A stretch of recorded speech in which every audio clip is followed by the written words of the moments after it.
Good morning, good afternoon, or good evening from wherever you're watching or listening. My name is Caleb Glick. I'm a lawyer here in the great state of Texas with the Calhoun School of Law to bring you a lot of information plenty of bad folks would rather you not have.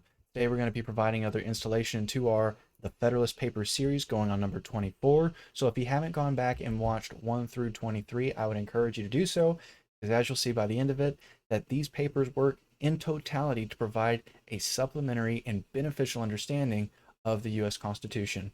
In fact, something the late and great Justice Antonin Scalia had criticized often about the modern legal education system is that they don't teach the Federalist Papers. So understanding these, again, while not necessary, are a very nice supplement, which is why since Federalist Papers 5 or 6, I've just been reading through them and providing you the concise presentation of the information so that way we can more quickly get back to the practical aspects of being a lawyer, of being a pro se litigant. But if you would prefer that I go back, interject, provide historical context, arguments, things like that, so let me know and we can go back to that format.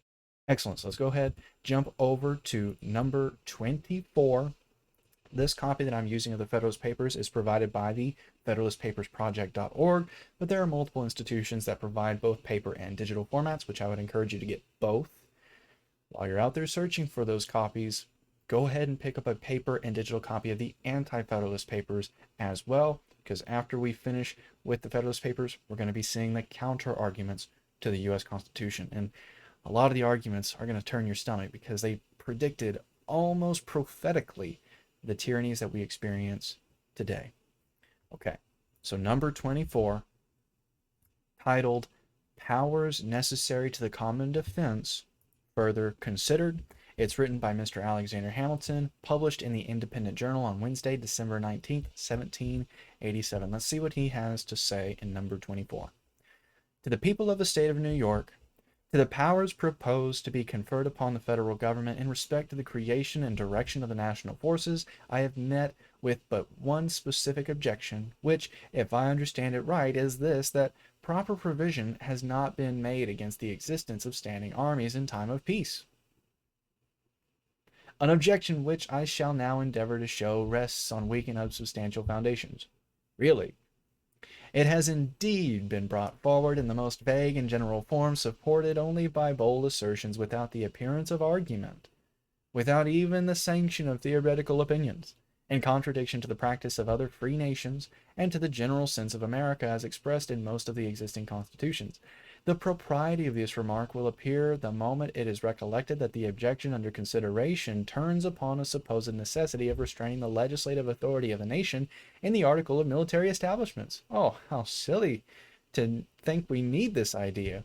A principle unheard of, except in one or two of our state constitutions, and rejected in all the rest. How silly of an idea to think the federal government would try to make a standing army. We don't even need to address it. A stranger to our politics who was to read our newspapers at the present juncture without having previously inspected the plan reported by the convention would be naturally led to one of two conclusions. Either that it contained a positive injunction that standing armies should be kept in time of peace, or that it vested in the executive the whole power of levying troops without subjecting his discretion in any shape to the control of the legislature. If he came afterwards to peruse the plan itself, he would be surprised to discover that neither the one nor the other was the case. Uh-oh, no standing army for the federal government, says Mr. Hamilton, the most centralist of the founders. That the whole power of raising armies was lodged in the legislature, not in the executive. That this legislature was to be a popular body consisting of the representatives of the people periodically elected, and that instead of the provision he had supposed in favor of standing armies, there was to be found in respect to this object an important qualification even of the legislative discretion, in that clause which forbids the appropriation of money for the support of an army for any longer period than 2 years, a precaution which, upon a nearer view of it, will appear to be a great and real security against the keeping up of troops without evident necessity. Disappointed in his first surmise, the person I have supposed would be apt to pursue his conjectures a little further. He would naturally say to himself, it is impossible that all this vehement and pathetic declamation can be without some colorable pretext. It must needs be that this people, so jealous of their liberties, have in all the preceding models of the constitutions which they have established, inserted the most precise and rigid precautions on this point, the omission of which in the new plan has given birth to all this apprehension and clamor. If under this impression he proceeded to pass and review the several state constitutions, how great would be his disappointment to find that two only of them contained an interdiction of standing armies in time of peace, that the other 11 had either observed a profound silence on the subject or had in express terms admitted the right of the legislature to authorize their existence. Still, however, he would be persuaded that there must be some plausible foundation for the cry raised on this head. He would never be able to imagine, while any source of information remained unexplored, that it was nothing more than an experiment upon the public credulity, dictated either by a deliberate intention to deceive or by the overflowings of a zeal too intemperate to be ingenuous. It would probably occur to him that he would be likely to find the precautions he was in search of in the primitive compact between the states. Here, at length, he would expect to meet with a solution of the enigma.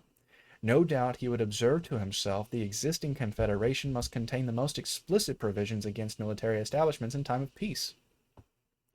And a departure from this model in a favorite point has occasioned the discontent which appears to influence these political champions. If he should now apply himself to a careful and critical survey of the Articles of Confederation, his astonishment would not only be increased, but would acquire a mixture of indignation at the unexpected discovery that these articles, instead of containing the prohibition he looked for, and though they had, with jealous circumspection, restricted the authority of the state legislatures in this particular, had not imposed a single restraint on that of the United States. If he happened to be a man of quick sensibility or ardent temper, he could now no longer refrain from regarding these clamors as the dishonest artifices of a sinister and unprincipled opposition to a plan which ought at least to receive a fair and candid examination from all sincere lovers of their country. How else, he would say, could the authors of them have been tempted to vent such loud censures upon that plan about a point in which it seems to have conformed itself to the general sense of America as declared in its different forms of government, and in which it has even superadded a new and powerful guard unknown to any of them? If, on the contrary, he happened to be a man of calm and dispassionate feelings, he would indulge a sigh for the frailty of human nature, and would lament that in a manner so interesting to the happiness of millions, the true merits of the question should be perplexed and entangled by expedients so unfriendly to an impartial and right determination. Even such a man could hardly forbear remarking that a conduct of this kind has too much the appearance of an intention to mislead the people by alarming their passions, rather than to convince them by arguments addressed to their understandings. How silly of you, how disingenuous of you to bring up this baseless concern of having a standing army for the federal government. Yeah, he really hit the nail on the head with that one, huh? But however little this objection may be countenanced, even by precedents among ourselves, it may be satisfactory to take a nearer view of its intrinsic merits. From a close examination, it will appear that restraints upon the discretion of the legislature in respect to military establishments in time of peace would be improper to be imposed, and if imposed, from the necessities of society, would be unlikely to be observed. Though a wide ocean separates the United States from Europe, yet there are various considerations that warn us against an excess of confidence or security. On one side of us, and stretching far into our rear, are growing settlements subject to the dominion of Britain. On the other side, and extending to meet the British settlements, are colonies and establishments subject to the dominion of Spain. This situation in the vicinity of the West India Islands belonging to these two powers create between them, in respect to their American possessions and in relation to us, a common interest. The savage tribes on our western frontier ought to be regarded as our natural enemies, their natural allies, because they have most to fear from us and most to hope from them. The improvements in the art of navigation have, as to the facility of communication, rendered distant nations in a great measure neighbors. Britain and Spain are among the principal maritime powers of Europe. A future concert of views between these nations ought not to be regarded as improbable. The increasing remoteness of consanguinity is every day diminishing the force of the family compact between France and Spain, and politicians have ever with great reason considered the ties of blood as feeble and precarious links of political connection. These circumstances combined admonish us not to be too sanguine in considering ourselves as entirely out of the reach of danger. Previous to the Revolution, and ever since the peace, There has been a constant necessity for keeping small garrisons on our western frontier. No person can doubt that these will continue to be indispensable if it should only be against the ravages and depredations of the Indians. The ravages, and depredations of the Indians. These garrisons must either be furnished by occasional detachments from the militia or by permanent corps in the pay of the government. The first is impracticable, and if practicable, would be pernicious. The militia would not long, if at all, submit to be dragged from their occupations and families to perform that most disagreeable duty in times of profound peace. And if they could be prevailed upon, or compelled to do it, the increased expense of a frequent rotation of service and the loss of labor and disconcertion of the industrious pursuits of individuals would form conclusive objections to the scheme. It would be as burdensome and injurious to the public as ruinous to private citizens. The latter resource of permanent corps in the pay of the government amounts to a standing army in time of peace, a small one indeed, but not the less real for being small. Here is a simple view of the subject that shows us at once the impropriety of a constitutional interdiction of such establishments and the necessity of leaving the matter to the discretion and prudence of the legislature. In proportion to our increase in strength, it is probable, nay, it may be said certain, that Britain and Spain would augment their military establishments in our neighborhood.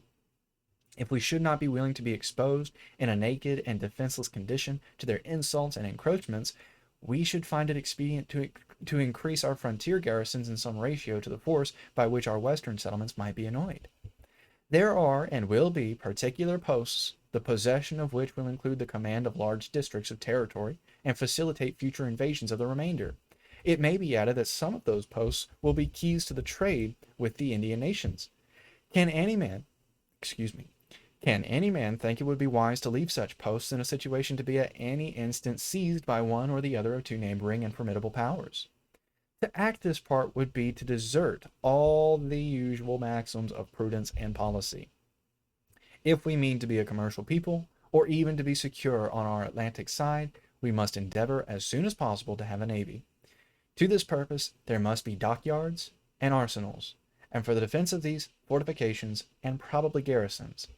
When a nation has become so powerful by sea that it can protect its dockyards by its fleets, this supersedes the necessity of garrisons for that purpose, but where naval establishments are in their infancy, moderate garrisons will, in all likelihood, be found an indispensable security against descents for the destruction of the arsenals and dockyards, and sometimes of the fleet itself. Excellent. So there's number 24. If you have any questions about what Mr. Hamilton was saying in there, backing the idea that's been covered in a previous lecture that the U.S. is not supposed to have a standing army. If you have any questions about that information, please post about them in the comments. If you have any questions about Federalist Papers 1 through 23, go ahead and post those in the comments. And lastly, but not least, if you have a topic you'd like me to cover in a future lecture, go ahead and post those in the comments as well, because I like to say in each of these lectures, the entire point of the Calhoun School of Law and these lectures being posted on Rumble is for your benefit, so I would rather serve that purpose exceptionally rather than insufficiently. Excellent. So my name is Caleb Glick. I'm a lawyer here in the great state of Texas with the Calhoun School of Law to bring you a lot of information that plenty of bad folks would rather you not have. I hope you enjoyed this lecture, and I'm not sure what the topic for the next lecture is going to be, but I'll do my best to make it as informative and entertaining as this one, if not more so, because once again, the purpose of the Calhoun School of Law is your benefit, is to educate you and prepare you for any sort of lawfare attacks that might be waged against you, your loved ones, or your property. So one more time, if you have any questions at all, please post those in the comments. I hope you all have a wonderful day, and until the next lecture, regardless of the topic, I bid you all farewell.